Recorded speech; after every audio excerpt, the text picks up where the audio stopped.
मुतफ़र्रिद तवारीख के मुताबिक हजरत लाल शहबाज कलंदर 1177 ईस्वी व मुताबिक 573 हिजरी में मरवंद के मकाम पर पैदा हुए।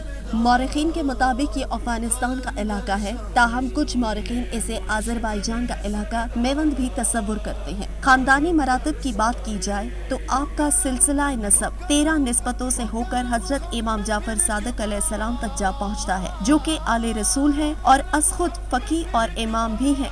आप एक आला पाए के मशहूर सूफी बुजुर्ग, शायर, फलसफी और कलंदर थे। आपका ज़माना औलिया कराम का ज़माना मशहूर है। मशहूर बुजुर्ग शेख बहाउद्दीन ज़करिया मुल्तानी, शेख फरीदुद्दीन गंज शक्कर, शम्स तब्रेज़ी, जलालुद्दीन रूमी और सैयद जलालुद्दीन सुर्ख बुखारी इनके करीबन हम असर थे। एक रिवायत के मुताबिक आपके चेहरा अनवर से लाल रंग के कीमती पत्थर लाल की मानंद सुर्ख किरणें फूटती थी, जिस वजह से आपका लकब लाल हुआ।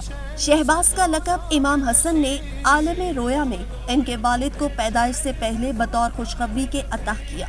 इस वजह से शहबाज लकब हुआ और इससे मुराद विलायत का आला मकाम है। आपने ज़ाहिरी और बातिनी उलूम की तहसील अपने वालिद हजरत इब्राहिम कबीरुद्दीन से की। कुरान मजीद हिफ्ज़ करने के बाद आपने हिंदुस्तान भर की सयाहत की और मुख्तलिफ औलिया कराम की सोबत से मुस्तफीद हुए। बादज़ा मरवंद को हिजरत की। आपको इस दौर में गज़नवी और गौरी सल्तनतों का मुशाहिदा करने का मौका मिला और आपने इस्लामी दुनिया के लातादाद सफर किए, जिसकी वजह से आपने फारसी, अरबी, तुर्की, सिंधी और संस्कृत में महारत हासिल की।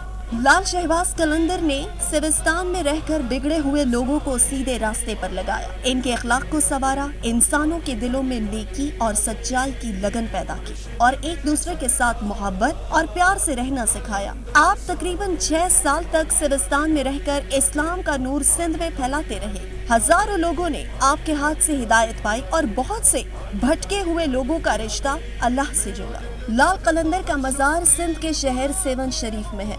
ये इमारत काशी की सिंधी तामीर का आला नमूना है और 1356 में इसकी तामीर अमल में लाई गई। इसका अंदरूनी हिस्सा 100 मुरब्बा गज के करीब है। आपका विसाल 21 शाबान अल मौसम 673 हिजरी में हुआ। हर साल 18 से 21 शाबान को आपका उर्स मुनक्किद किया जाता है, जिसमें लाखों की तादाद में ज़ायरीन शरीक होते हैं।